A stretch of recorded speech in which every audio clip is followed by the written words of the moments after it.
Pour réaliser une temporisation, nous allons procéder comme ce qui va suivre. Vous affichez d'abord votre graphset. Ensuite, vous remarquerez que dans ce cas de figure, l'étape 1 lance une temporisation. La transition qui suit l'étape 1 a comme réceptivité t/x1/5 secondes. Ça veut dire que c'est une condition qui est bien sûr liée à la temporisation, qui est lancée par l'étape 1 et qui dure 5 secondes.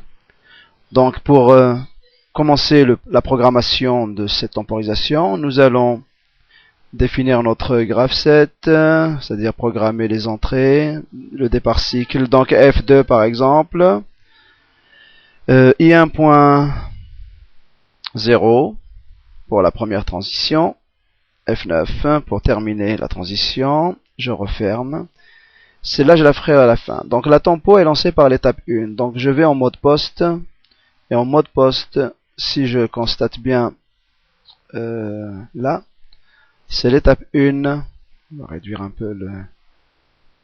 Voilà. Et si je peux dire donc X1,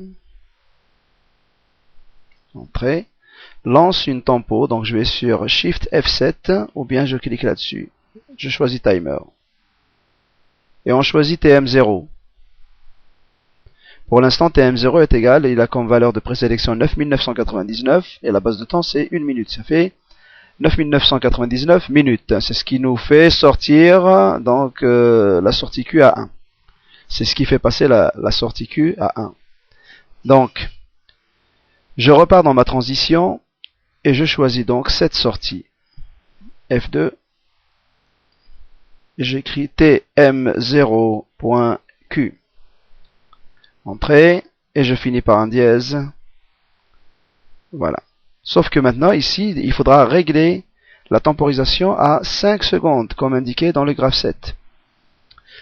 Donc je referme le mode poste, je vais dans mes variables, et cette fois-ci, je vais dans les fonctions blocs prédéfinies. FB, TM, TM0, je coche paramètres, et je vois apparaître ici ma TB, time base de temps, 1 seconde, et puis la valeur du preset qu'on mettra à 5.